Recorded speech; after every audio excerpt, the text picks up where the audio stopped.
Alright, hello everybody and welcome on back to some Sunday Musings.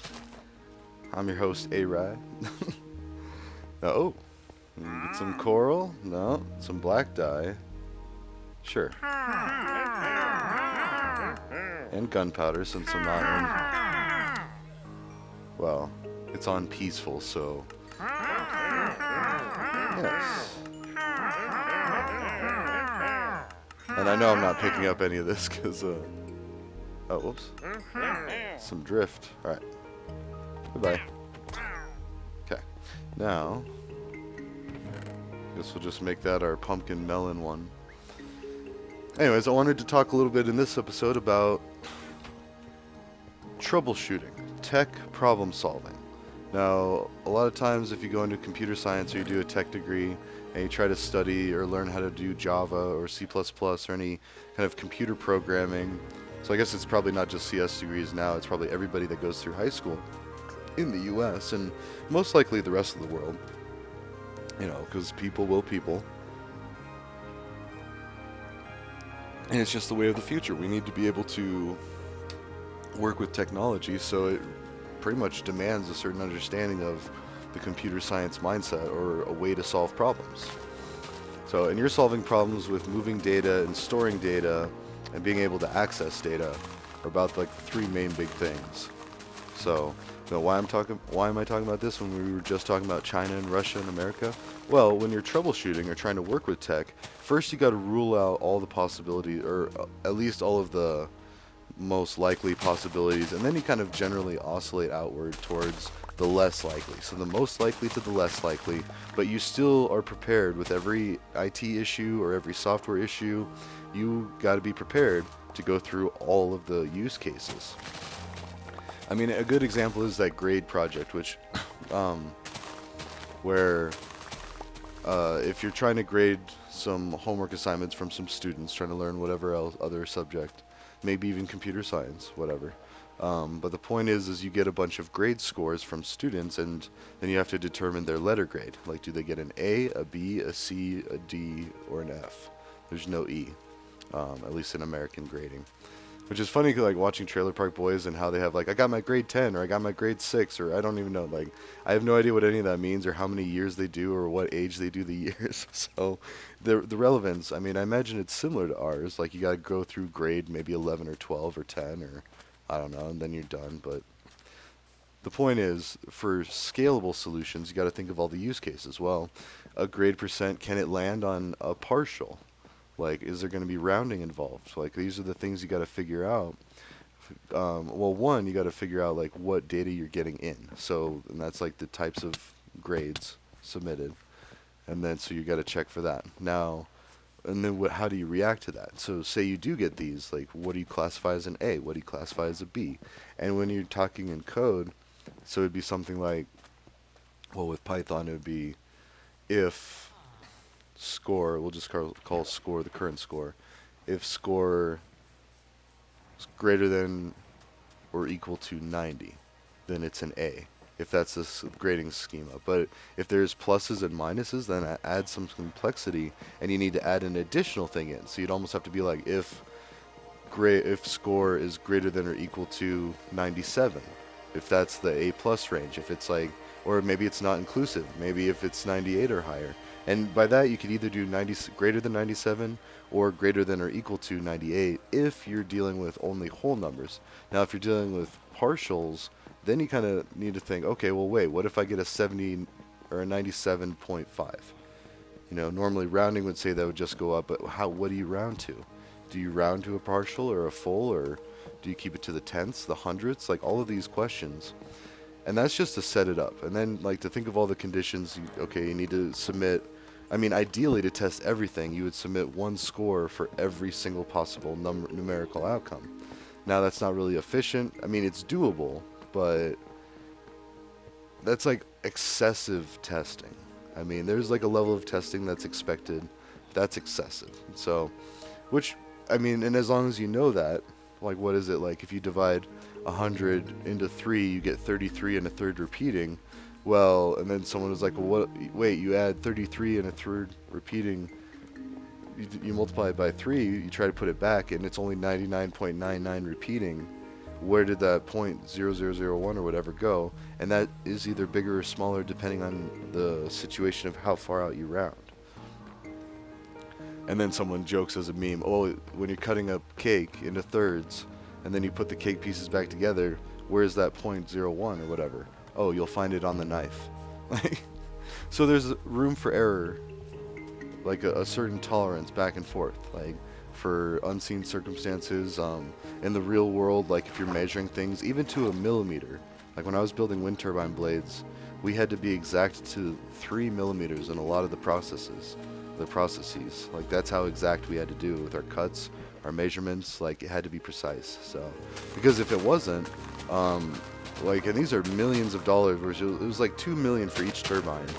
Um, I think 300,000 for each blade, 3 blades, and then the tower, the shaft, and then the control box, which is like a little, like almost a little office sitting at the top of the turbine. Like, I mean, granted, I don't know how big they actually were. We didn't make them at the factory I worked at. We only did the blades. So we built the gigantic blades and shipped them out, and then two other places in Colorado would build the shaft and the control box. And someone out there is laughing about saying shaft. And maybe it's just me. No, I'm just kidding. It's not me. Maybe it is. But back to why do I say all this? Well, computer science and the logical thinking of computer science logic, or the way of thinking logically through computer science and what makes sense to apply to that area of science, is you do need to be that exact, that precise. But also, you need to be understanding that there could be unseen or blind spots or unseen issues, entries, or whatever. Also, I just realized I got a lot of. Let's throw the sugar cane over here. Irrelevant stuff. Let's keep the coral on us. And that. In fact, oh yeah.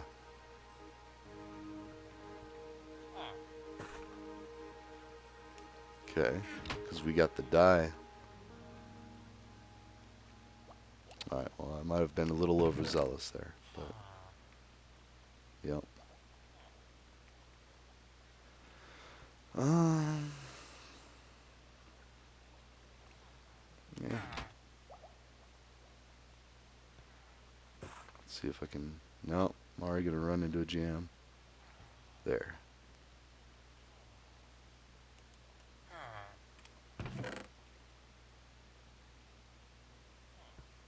I'll do that. Oops. No.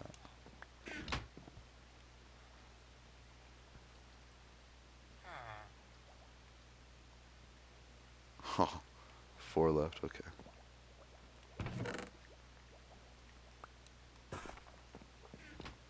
So, anyways, we need to do that with politics, and we need to be able to examine all sides, all factors. Like, it shouldn't be unpatriotic to criticize your own government. In fact, I'm pretty sure that's, a common argument you hear about Soviet Russia. Like, you can't speak out against the government. You can't criticize them. Like, that's why they're so evil and this and that and blah blah blah. Oh, I ran out of wall there. Interesting. Anyways.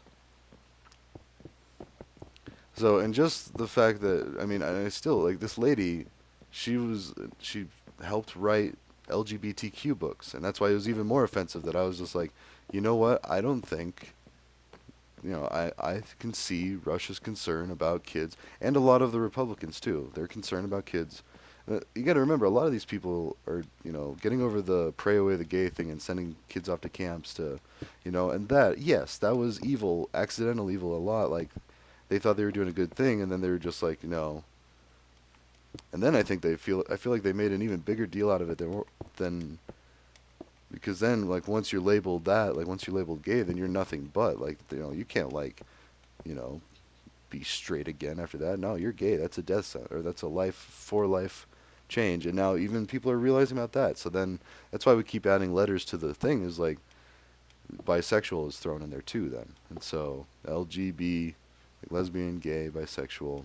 But then transgender, that I feel like even though it does kind of align there, it does bring into question its own problems because to be transgender, you have to do surgeries and you have to like completely like change things.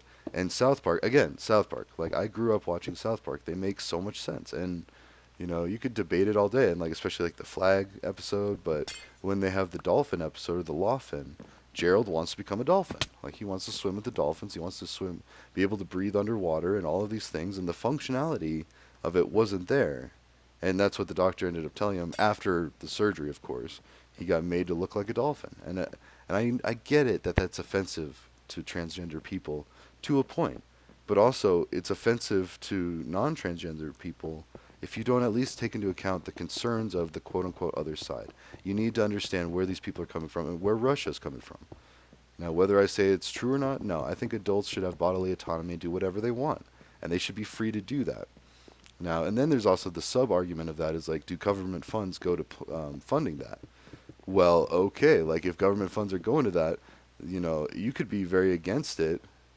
It's very similar to saying, oh, we're going to use these government funds to fund a mosque if you're Christian, or a church if you're Muslim, or a church or a mosque if you're atheist, and you're still paying for something that you might not think is all that necessary that your tax money goes to that.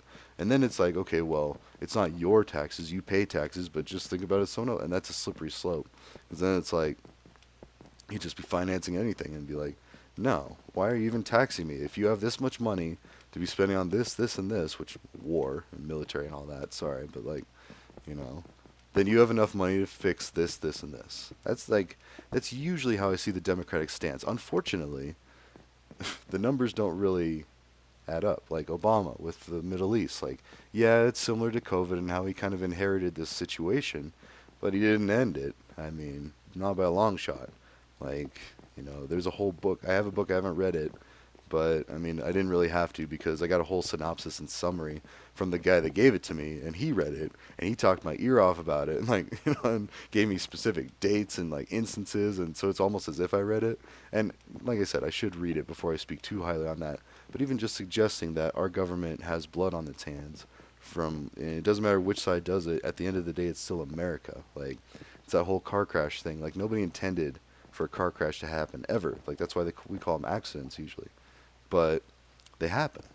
So nobody intended to inherit an administration that was already broke when they got it, and then be like, okay, well, this is what I'm going to do, and then try as they might do enough, but then, or to do this, but not enough to say, bring the troops home from the Middle East. Like, you know, like Trump reduced the numbers, and whether this was good or not, like that could be debated back and forth too, because one, I wasn't there, and two, I don't really know enough about the situation to know the impact of troop withdrawals. Like I don't know how the situation is, like how many people are still dying on a day-to-day basis. Like you hear rumblings about it, like oh today this happened, but aside from that, there's not a whole lot, and even that is skewed from what they refuse to or what they choose to amplify and what not. Like when we bombed a hospital, like that was very hush hush and quiet over here. Like you can Google it, and now it exists. Oops,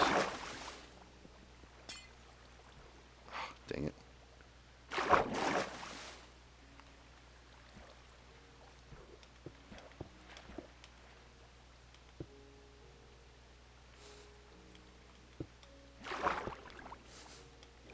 Just trying to finish this glass wall. Oh, and now it's coming over this. Ah, I can't win. Once you break that Pandora's box, you gotta. Yeah. Anyways, so that's why it's important. And then well, that's another thing is like she refused to continue to debate me, and they just wrote me off as some nut job, and my opinions were invalid because I was insensitive or anything. And like by saying my stance and giving evidence. In fact, she said I was mansplaining before that, and like she also said that she had ADHD and I think autistic, at least dyslexic. So there's a few things going on there. So I mean, but again, that's not my fault and like I can try to accommodate her understanding of things, but especially if she's going to be the author of a book and be talking about all this stuff, then she better be able to talk to both sides and not just run away when something becomes unpleasant.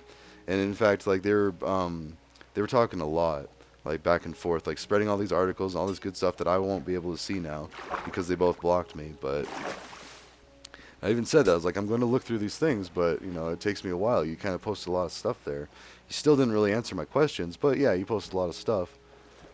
But no, that reason goes out the window. They just get blinded with rage, and by they I mean these two people were just blinded with rage and like outrage or whatever you want to call it because I didn't agree with them. I vote Democrat and I disagree with a lot of the things that the Democrats are doing. Doesn't mean I agree with everything. And I feel like that's very common to see in XApp profiles too. It's like, retweet is not necessarily an endorsement. Well, wait, you retweeted it. I mean, you kind of agree with that, right? Like otherwise, or maybe you might not understand it, and that might be the fine print. But we have to include fine print in everything we do because we learn through capitalism that in order to make money in this world, in the capitalistic world, you got to be able to, cut some corners or save some costs or whatever you want to call it and just make sure you don't cut too many corners. Like, don't do it irresponsibly. And the same is with, government budgets, what we can address, what we can't address. And that's why I feel like it's also the thing is like, if the parents are all on board for it, fine. Like, that's their thing. Like, they should be able to do that. Now, using government funds, that I don't know. Like, I can see the concern with that because if that's like able to be a thing, and it's not going to concern. Like same with student loans, and that's why like I can understand the other argument, even though I think that if not forgiven, we should at least make college cheap or free, to where everybody can do it, and then people still get paid, but not these ridiculous. Oh, whoops, my hand's green because oh yeah, look, now I'm a zombie. That's what my son changed it to, or I don't even know. It could be like whenever it goes back to normal Steve, that means that we just don't have a good connection. So, but Steve or Alex, I think I've seen both with like a basic boilerplate, bare bones avatar. But now we've got real bones visible. Or wait, do we? No. I mean, skeletons, yes. Zombies, they're just green. So, with this texture pack,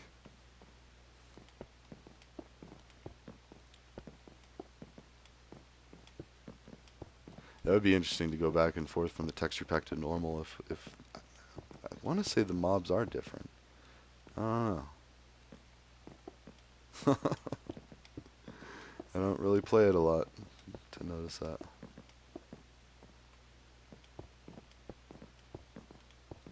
Yeah, in fact, I'm pretty sure they are because even yeah, they are.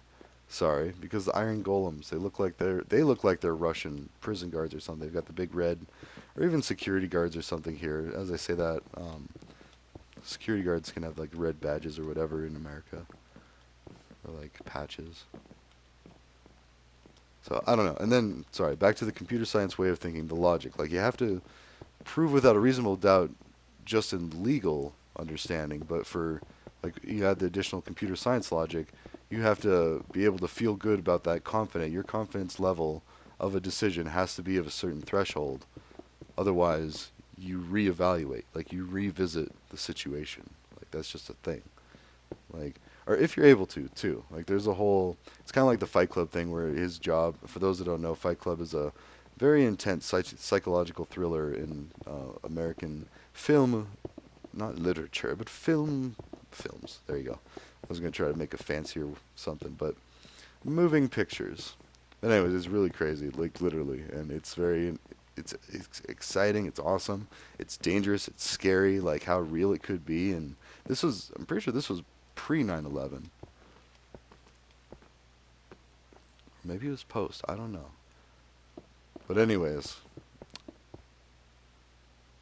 oh, sorry, I keep getting notifications, and then like my phone makes it look like the alarm's gonna go off. Oh yeah, we're only at 19 minutes. Okay, so anyways, I feel like I'm really beating a dead horse here. Like, just it's important to invite Russia and China to the discussion table. Like, that's it. Like, we should be talking with Russia and China, and that's what's really exciting about recently.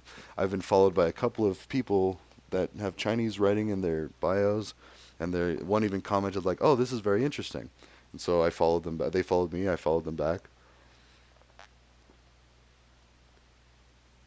It's because now, even as different as I am, a cannabis activist, a criminal justice reform activist, lightly too, by the way. I'm like a passive, a pactivist, a passive activist. where I will speak out against things, but I'm not going to go down to the corner and try to collect signatures for something. Like that part, I leave to the other people, and like that's why I feel bad about the Sierra Club. They do a lot of great things, but I feel like spreading awareness here, you know, arguing about it on social media, on X app, like that's what I can do because I can do that from the comfort of my home while I'm doing, a number of other things in my life. I mean, being a single dad, being a full-time employed, like we all are. We all got families and projects and things that we wish we could do and we never have time. Like all the projects I'm gonna do. I'm actually just did some dishes, about to do some laundry, like the usual day to days, but spring cleaning. Like that's why I wanted this vacation. More alerts, jeez. So, anyways, but including these, my point of that is well, and weed's still illegal in China. So the fact that I'm an activist for cannabis legalization and I have tried to encourage the Pope and this Chinese government official to say weed is okay on several occasions. I gotta wonder what she's thinking. She never likes my stuff. She never responds. Nobody from official China responds. They are quiet. They are ghosts. And like I said before, I feel really bad for the people that do post it, or for them because there are some sick people out there that post like porn stuff on there, and and it's like I don't care who you are. You you need to censor that. XApp has the ability to censor things, and they do too. Like they put it in the category some or view the responses that might be offensive. And so they do filter them out. But the fact that people are even sending them in the first place, it's like, come on, nobody asked for that. Like, you don't. And they do it with other people, but not as much as this Chinese person, I feel like. And luckily, it's calmed down. I think, like, enough has been reported that it's like, no, like, they took care of it. So I don't see it much anymore. But for a while there, I saw some really offensive things. I was like, oh, that poor lady. Like, I feel like if, would I show that to my mom? I'd be embarrassed, be like, heavily offend my mom or something. And like if she was on the app, she might see something like that. So I try not to post pornographic images when I disagree with someone in an argument. In fact, it's slightly illegal. I had one lady that was talking to me about the book bans. I was like, well, what kind of books are they trying to ban? And she's like, look it up. And I was like, it's not on me to look up. Like, you're mad about something. Tell me what you're mad about. Like, tell me the book. I'll look up the book. And then she shared a picture, which it did have a black square censoring it, so it still wasn't technically, but you could definitely tell what was going on. Like, it was a sexual act of what looked like minors.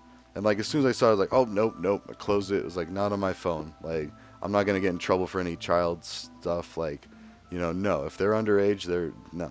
And there's laws against that for that very reason. Like you could accidentally get hemmed up with something like that, and it's like, no, I don't want to see that. And besides, it is offensive because, like, well, and even for that, I was back on CSU campus and I was kind of excited. I was like, oh man, I get to be back on college campus where there's tons of hot girls and everything, and like, oh, I get to walk the. It was nothing like I remember. I'm so old now that I was just like, wow, I kind of feel creepy here. Like, I feel like I could be giving them fatherly advice and like patting them on the head and be like, have a good day at school. Like, I didn't even think of them as any other way than that. I was like, wow, okay. So, and that's true because most of the people, there's still a few that are master students that are going to be older ages that are like closer to normal for what I'm used to like seeing, but you know, it's just interesting. Same with like you don't go hang out at a high school once you're in college because you get that feeling pretty right away. You're like, oh wait, you're a freshman? Oh, or you're a sophomore? Oh, or like I guess those are the worst. And then at least if you're a junior or senior, like you're kind of close. You're within like a few year range, but like for me, and most college students, like being like 15 years, no, it was weird. So, admittedly, I'm not gonna be going to campus for any of that. I don't even go to bars anymore for that. Like, anyways, we went off on a very deep tangent. My point is China and Russia need to be included. And I feel bad for. Oh yeah, sorry. And then that picture, it was from a book, and if that picture was in a book that was in a school, I could see why people would be outraged by that. I'd be like, okay, I don't want that in my school. I'm like, granted, there's like health and sex ed classes. Like this was a sexual act. Like, and I don't care that it was too well. It's because it was gay, I think, was why a lot of people were really upset. But then when you look at it, it's like it's a sex act. Like no, sex ed doesn't have that like going on in a book. Like although as I say that, it could, it totally could. I mean, And so then I wonder, like, okay, well, what is being in that, like, and then trying to remember what my own experience was. In fifth grade, I learned about reproduction. In middle school, I learned about sex ed because, lo and behold, people were having sex as young as middle school age. So that's where the protection needed to be. You needed to be educated of, like, okay, hey, you could have a baby. And I think we all had to carry around a baby for a while. I think I did. I don't know. I don't even remember. I think it was only for a couple of days, but it was to show you how much work a baby was. And then it's like, okay, now picture that every day for the rest of your life until that baby grows up and older. And although everybody's got to do it, or everybody should be able to do it if they want. Like they don't have to, but like be able to be a parent, it's a beautiful thing. It's a wonderful thing. It's not as hard as I thought. Like granted, I took classes. Yeah, I'm that much of a nerd. I took classes on being a parent. Well, it was actually suggested by the place I used to get tested for STDs, like, and they offered to pay me money and to teach me how to be a good parent. Like, sign me up. And they were a religious outfit, but didn't matter. I was already using their free STD testing and my roommates too. Like, like we were all very big fans of the Alpha Center in Fort Collins, and I think they still do. I looked at their website just recently. They still do parenting classes, and it's important. The stuff they teach you, well, it's basically like SIDS, nutrition, how to, care for your baby, how to swaddle, what to do, like how to change a diaper even. Like, I mean, you might seem silly, especially to people that have done it a lot, but people don't know how to change a diaper. Like, what do you expect? Like, okay, there's going to be a lot of stuff down there. How do I clean it? Like, wipe front to back? No, you wipe back to front when it's a girl. And I had a girl, and I had to learn that. But as a guy growing up, I didn't ever have to worry about that myself. So I was like, that's a blind spot. That's something I didn't know. I mean, it makes total sense in hindsight. It's like, wait, why would you do it the other way? It's like, I don't know. Like, why would you do it anyway? Like, it's all foreign to me. So, anyways, in fact, I just recommended that place to a colleague who's expecting a kiddo coming up soon. So, and I hope they still have that program because $30 every month for diapers and it was diapers or whatever. It was a gift card to Walmart. So at least like, for people that were using substances, it wasn't going to fund a habit or alcohol or whatever. But even cigarettes. But when you think about it, if you're a smoker or a tobacco user, so because I chewed for many years there, um, and smoked cigarettes, like that expense is a pain too. And if you've got that expense going on and you're only making like so much money and then you're having a kid, like that all adds up. So,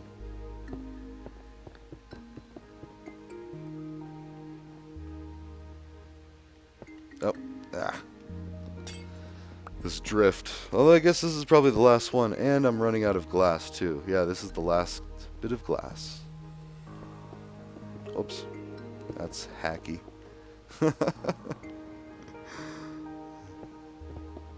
See if I make it. Yes. Ah! Trying to thread the needle by getting it on like that little edge. Oh, no, no, no, no, no. And then it's just run away. But anyways, it's interesting because now China has entered the chat. And not all of China, but really, as much as I've learned about cybersecurity and how we're paranoid about China and Russia, well, just the other day, that FBI report I was reading. And yes, anybody can have access to these reports and should have access. Like, our process of fighting cybercrime is publishing as much as we know about people that are doing these things. Not specifically their identities, we're remaining anonymous with that, but, well, actually kind of, but not really. They do have classifications. So like the Chinese hacking groups, Russian hacking groups are well known of either. Whee! Oh, it's so much fun! Oh, and I started spreading out. Oh, there's the alarm, but I started spreading out the sea pickles, cucumbers, whatever. Oh, there's some dead coral. I'm gonna have to remove that and replace it with living coral.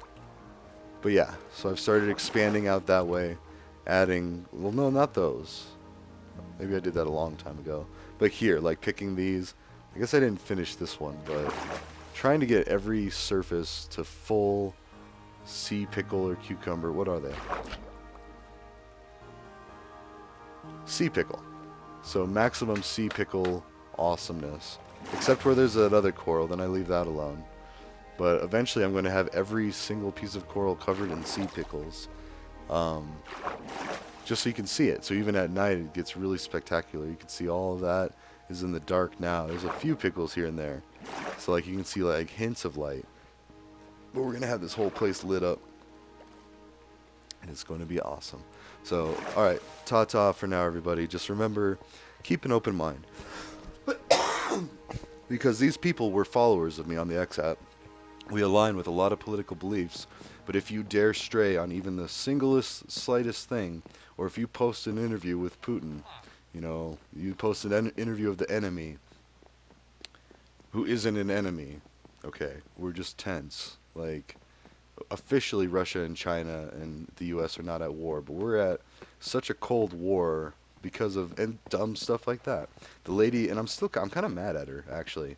Like, how dare you? Like, I'm trying to stand up for women's voting rights and argue that women are logical and everything. And I'm not saying it's because she's a woman, because the guy was doing it too. But like, you know, she's saying she's an author of LGBTQ. Great. Then you should acknowledge that a doctor is present with the process of transitioning. That's fine to say. Russia doesn't want to do that yet. Russia's kind of catching up to where we're at with like a society. And being gay was legalized in 1993 or 96. I can't remember what the article said. But around the collapse of the Soviet Union, they legalized homosexuality, which I didn't think was a thing. I thought it was illegal. But it's illegal to wave a flag that's promoting transgenderism. Okay, even if it's not the transgender flag, and they try to make an even separate flag for transgender, but LGBTQ includes transgender as the T. So even waving a rainbow flag now, guess what, has been ruined because it includes the T. And I tried to explain that to them and show them the logic. Like, okay, like if Russia has an issue with one, now they have a Russia with all of it. Or sorry, if Russia has an issue with one, now Russia has to have an issue with all of it. You force their hand to now say, okay, all these flags are banned. Like, I don't want any of that because now that you've made it part of that problem, same with like a cancer or not even a cancer, or like an infection or like a computer virus. Like if you have a bug, not even a virus, just a bug. If a program is flawed, you comment out the area of the code that's flawed. You start there. You try to remove the issue, the bug, and then that. And so the bug isn't necessarily transgenderism. It's just their understanding and their willingness to have kids exposed to that. Maybe it's more their lack of confidence in social media and how to censor that away to keep it away from kids. Which, and I'm sorry, like a lot of that stuff should be kept away from kids. It should be on the parents. Same with sex education. It's either in the sex ed class, but it's not for like your random history teacher to teach you about sex. Like, no, it's not their place. Like, and they could get it wrong. They could say something messed up or something like actually inaccurate or wrong. Like, like which sexually transmitted disease is lethal. Like, they might say, oh yeah, no, that's no biggie. And then they go like, don't worry about it, have unprotected sex, and then get a disease. Like, boom. Sorry, we just did a little lecture there, and I'm a computer scientist. I shouldn't be talking about any of that, and I have no authority to. So, in the sake of, in fact, I apologize. Maybe I should edit that out. Shoot. They're not marked for kids, but also it's not for adult 18 plus content either. I'm not trying to do that. So, anyways, ta-ta for now. I just wanted to end that because, like, two people from my own camp, Democrats, just because I usually vote Democrat doesn't mean that they all like me, and I make a lot of friends. Actually, I really do. I made two friends of extreme MAGA voters, like they really love Trump, and that's fine. My best friends in MAGA. I actually kind of feel more comfortable debating with them because at least they tell me to go F myself. Like, nah, I'm just kidding. That's what Mr. Canada did from the very beginning. So, all right, ta-ta for now. I will see you in the next one.